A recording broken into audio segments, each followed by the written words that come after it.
Assalamualaikum warahmatullahi wabarakatuh. Salam sejahtera untuk kita semua. Nah, jadi pada video saya kali ini, saya akan mempersembahkan sebuah pemaparan materi untuk salah satu mata kuliah saya, yaitu Sistem Informasi Geografis, di mana saya akan memaparkan mulai dari konsep dasar hingga jenis sumber datanya. Oke, untuk itu langsung saja kita ke videonya. Poin yang pertama adalah konsep dasar sistem informasi geografis, di mana sistem informasi geografis berasal dari 3 gabungan kata, yaitu yang pertama ada sistem, di mana secara umum pengertian sistem adalah suatu kesatuan yang terdiri dari berbagai komponen atau elemen yang saling berkaitan, sehingga secara keseluruhan bersatu dalam satu kesatuan untuk mencapai tujuan tertentu. Nah, di dalam sistem informasi geografis, sistem disajikan dalam berbasis komputer. Kemudian yang kedua, ada informasi. Secara umum diartikan sebagai pesan yang berisi keterangan. Nah, di dalam sistem informasi geografis berupa data yang akan diolah dan dikelola nantinya. Kemudian yang ketiga, geografis. Ini merupakan ilmu yang berkaitan dengan permukaan alam atau segala sesuatu yang terjadi di permukaan bumi ini yang meliputi aspek manusia maupun aspek alamnya. Sehingga sistem informasi geografis merupakan suatu sistem yang berbasis komputer yang akan menganalisis, mengolah, mengintegrasikan, dan menampilkan data yang berisi informasi geografis. Jadi, semua kenampakan yang ada di permukaan bumi akan diolah dengan menggunakan berbagai perangkat yang berbasis komputer, sehingga menghasilkan sebuah informasi geografi. Poin yang kedua, ada aspek geografi, di mana di dalam geografi terdiri atas 2 aspek. Yang pertama aspek fisik. Nah, aspek fisik ini berbicara tentang kondisi alam, di antaranya yang pertama adalah geologi, ilmu yang mempelajari jenis batuan. Kemudian yang kedua ada geomorfologi. Ini adalah ilmu yang berbicara tentang bentukan alam. Misalnya ada di berbagai daerah yang didominasi oleh pegunungan dataran tinggi maupun dataran rendah. Kemudian yang ketiga ada meteorologi, ilmu yang mempelajari atmosfer bumi khususnya untuk perakiraan cuaca. Kemudian yang keempat ada klimatologi, adalah ilmu yang mempelajari tentang iklim. Ini didefinisikan sebagai kondisi cuaca yang dirata-ratakan selama kurun waktu yang panjang. Nah, kemudian yang kelima ada oceanografi, adalah ilmu yang berbicara tentang laut, terkait dengan apa-apa yang ada di laut, bagaimana kondisi air laut, serta sedimentasinya. Lalu yang kedua, ada aspek sosial, di mana aspek sosial ini berbicara tentang kondisi manusianya. Nah, yang meliputi keterkaitan manusia dengan segala hubungan serta dampaknya, yang di dalamnya bisa saja berupa aktivitas budaya, ekonomi, maupun juga politik. Poin yang ketiga, ada konsep dasar esensial dalam geografi, di mana ada 10 konsep dasar esensial di dalam geografi. Yang pertama, ada lokasi. Ini membahas tentang letak atau posisi dari objek di permukaan bumi. Misalnya, di zaman serba canggih saat ini, kita dapat mengetahui posisi rumah seseorang hanya dengan menggunakan aplikasi. Nah, dalam penentuan lokasinya ini menggunakan sistem koordinat dengan adanya lintang dan juga bujur. Kemudian yang kedua, ada jarak, adalah rentang antara 2 objek atau lokasi yang dinyatakan dalam nominal. Contohnya, ketika kita akan melakukan perjalanan dari Makassar ke Surabaya, tentu akan berbeda tempuh waktunya jika menggunakan transportasi yang berbeda. Yang ketiga, ada namanya keterjangkauan. Ini mengacu pada pemberian gambaran kemudahan untuk mencapai suatu objek atau wilayah. Contohnya misalnya, kita akan menjangkau daerah pegunungan. Tentu kendaraan roda 4 akan lebih sulit menjangkau area tersebut dibandingkan dengan roda 2 atau bahkan berjalan kaki. Kemudian yang keempat, ada pola. Ini mengacu pada penyebaran fenomena pada ruang muka bumi. Nah, misalnya, untuk daerah pesisir pantai, tentu pola pemukiman masyarakat di sana akan memanjang mengikuti garis pantai. Yang kelima, ada morfologi, berbicara tentang bentukan lahan. Misalnya, menggambarkan perwujudan daratan di permukaan bumi, seperti adanya pulau-pulau, daratan luas, serta pegunungan. Yang keenam, ada aglomerasi, terkait dengan persebaran yang bersifat mengelompok pada suatu wilayah. Nah, contohnya misalnya begini, dalam pemukiman masyarakat perkotaan, mereka lebih memilih untuk berkelompok. Misalnya, ada yang lebih memilih untuk tinggal di kawasan elit seperti apartemen, dan juga ada di kawasan rumah susun.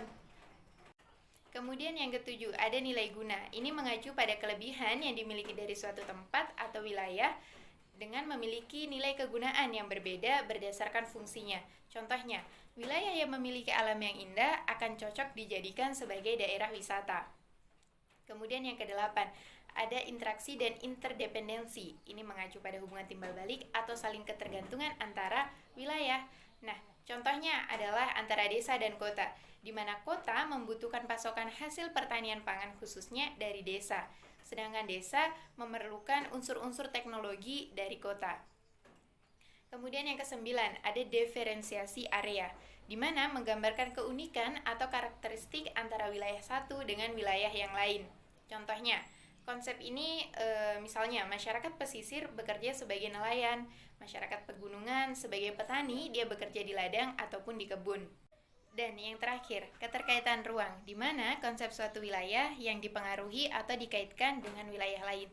Contohnya, salah satu faktor yang menyebabkan Jakarta banjir ini dikarenakan curah hujan yang tinggi di wilayah Bogor. Kemudian poin yang keempat, ada prinsip dasar geografi. Nah, pada dasarnya prinsip yang ada pada geografi itu ada 4. Nah, yang pertama ada distribusi. Ini prinsip yang digunakan dalam menelaah gejala tentang persebaran fenomena geografi yang tersebar di permukaan bumi secara tidak sama dan tidak merata. Nah, contohnya persebaran flora dan fauna di Indonesia, di mana di masing-masing wilayah persebarannya tidak sama atau tidak merata. Kemudian yang kedua, ada interrelasi. Ini terkait dengan pola hubungan atau keterkaitan antara fenomena yang terjadi di permukaan bumi. Contohnya, fenomena banjir yang terjadi akibat penebangan hutan pada wilayah hulu dan tsunami di suatu wilayah setelah adanya gempa laut. Yang ketiga, ada prinsip deskripsi atau penggambaran ini memberikan penjelasan lebih jauh tentang gejala-gejala yang terjadi di permukaan bumi setelah dilakukan pengamatan. Nah, dalam menjelaskannya dapat berupa tulisan, gambar, grafik, statistik, dan sebagainya. Contohnya, dalam penggambaran persebaran curah hujan di Indonesia, ini ditampilkan dalam sebuah gambar. Yang keempat, ada prinsip korologi. Ini adalah prinsip yang menggabungkan ketiga prinsip sebelumnya, yakni ada prinsip distribusi, prinsip interrelasi, dan juga prinsip deskripsi, di mana prinsip korologi akan menelaah fakta, gejala, maupun permasalahan yang terjadi di suatu tempat. Semuanya ditinjau dari segi persebarannya, interrelasinya, interaksinya, dan integrasinya dalam ruang tertentu. Contohnya, untuk meneliti masalah hujan, harus diteliti mengenai persebaran curah hujannya, penyebab kenapa adanya perbedaan curah hujan di berbagai daerah, serta dampak yang ditimbulkan dari tingginya curah hujan di wilayah tertentu. Poin selanjutnya adalah pendekatan geografi, di mana ada 3 pendekatan geografi, yaitu yang pertama, ada pendekatan keruangan atau spasial, di mana merupakan suatu metode atau suatu cara yang digunakan untuk mengkaji permasalahan geografi yang didominasi oleh faktor fisik atau faktor alam. Contohnya misalnya, terjadinya longsor ini diakibatkan karena berbagai faktor, diantaranya kemiringan lereng dan pergerakan tanah misalnya. Yang kedua, ada pendekatan lingkungan atau ekologi. Nah, pendekatan ini mengkaji permasalahan geografi yang menjadi faktor penyebabnya adalah manusia itu sendiri yang berdampak terhadap lingkungan. Nah, contohnya, terjadinya penebangan pohon secara besar-besaran yang dilakukan di daerah hulu sehingga menyebabkan banjir dan juga tanah longsor. Jadi, jika ada perilaku manusia yang menyebabkan suatu masalah terhadap lingkungan, maka pendekatan yang digunakan untuk mengkaji permasalahan tersebut adalah pendekatan lingkungan itu sendiri. Kemudian yang ketiga, ada pendekatan kompleks wilayah. Nah, pendekatan ini adalah pendekatan yang mengkaji permasalahan geografi yang ada kaitannya dengan wilayah lain. Contohnya, terjadinya banjir di Jakarta. Ini karena adanya alih fungsi lahan menjadi pemukiman di wilayah Bogor, sehingga ada keterkaitan, maka dampaknya pun sampai ke kota Jakarta. Kemudian poin berikutnya berisi komponen terintegrasi. Jadi ada 5 komponen terintegrasi dalam sistem informasi geografis. Yang pertama ada people atau user, ini sebagai penggunanya. Yang kedua ada software, perangkat lunak, nah berupa aplikasi yang dijalankan dalam pemetaan di dalam sistem informasi geografis nantinya. Kemudian yang ketiga ada data. Ini adalah bahan yang akan diolah baik berupa data kuantitatif maupun kualitatif, serta data primer maupun juga sekunder. Kemudian yang keempat adalah metode, di mana di dalam mengolah suatu data perlu yang namanya metode. Nah, di dalam sistem informasi geografis, metode yang digunakan tergantung dari kebutuhan. Kemudian yang kelima ada hardware. Ini adalah perangkat keras, di mana untuk menjalankan 4 komponen sebelumnya diperlukan perangkat-perangkat keras. Nah, maka dari itu komponen-komponen tersebut saling berhubungan atau saling berkaitan, sehingga harus ada. Nah, jika tidak ada salah satu dari komponen tersebut, maka sistem informasi geografi tidak dapat dijalankan dengan baik. Poin berikutnya berisi tahapan kerja sistem informasi geografis. Yang pertama ada input atau masukan data. Ini menjadi proses awal dalam kerja sistem informasi geografis, yaitu masukan data yang terdiri atas akuisisi data dan proses awal. Kemudian yang kedua itu ada pengelolaan data. Ini merupakan subsistem selanjutnya yang dilakukan dalam mengolah data dasar, di mana proses-proses yang dilakukan dalam subsistem ini antara lain adalah sebuah pemodelan. Kemudian dari pengelolaan data itu masuk ke manipulasi dan analisis data. Nah, di mana melalui proses pemasukan data, biasanya peta-peta dasar tersebut diubah menjadi data digital setelah dilakukan proses editing. Nah, kemudian peta siap digunakan untuk analisis. Kemudian dari manipulasi masuk ke dalam output atau keluaran data. Ini menjadi tahap akhir, di mana biasanya skala peta itu ditentukan berdasarkan kebutuhan pengguna peta dan media cetak peta. Proses penentuan skala ini bisa dilakukan dengan menggunakan software. Kemudian, poin selanjutnya adalah pemanfaatan sistem informasi geografis untuk potensi wilayah. Yang pertama ada perencanaan pembangunan. Dalam hal perencanaan pembangunan, sistem informasi geografis dapat dimanfaatkan untuk perencanaan menentukan wilayah. Ini berdasarkan berbagai pertimbangan, misalnya karakteristik lahan dan juga ketidakselarasan dari suatu wilayah. Contohnya, perencanaan pembangunan terminal bus, maka kita akan membutuhkan beberapa peta yang digunakan untuk menganalisis di mana lokasi yang cocok untuk dibuat terminal bus. Misalnya, kita membutuhkan peta tata guna lahan, peta kepadatan penduduk, peta jalan. Nah, dari peta-peta tersebut kita akan melakukan analisis overlay, sehingga peta-peta tersebut nantinya digabung menjadi satu, lalu akan menjadi peta baru, yaitu peta perencanaan pembangunan terminal bus. Kemudian yang kedua, ada perencanaan ruang, di mana untuk perencanaan ruang, sistem informasi geografis digunakan untuk perencanaan tata ruang wilayah, misalnya di dalam analisis dampak lingkungan, tata ruang kota, dan lain-lain. Perencanaan tata ruang menggunakan sistem informasi geografis ini akan menghindarkan terjadinya berbagai hal yang tidak diinginkan, misalnya terjadinya banjir, kemacetan, hingga pembangunan perumahan dan perkotaan. Lalu yang ketiga, ada pemanfaatan sistem informasi geografis untuk pariwisata. Nah, di mana di sini sistem informasi geografis bermanfaat untuk mempermudah melihat destinasi wisata yang ada di seluruh Indonesia. Misalnya, ada sebuah peta yang menampilkan pariwisata Indonesia yang menunjukkan seluruh pulau yang ada di Indonesia, beserta dengan destinasi wilayahnya, destinasi wisatanya, mulai dari Pulau Sumatera hingga Papua.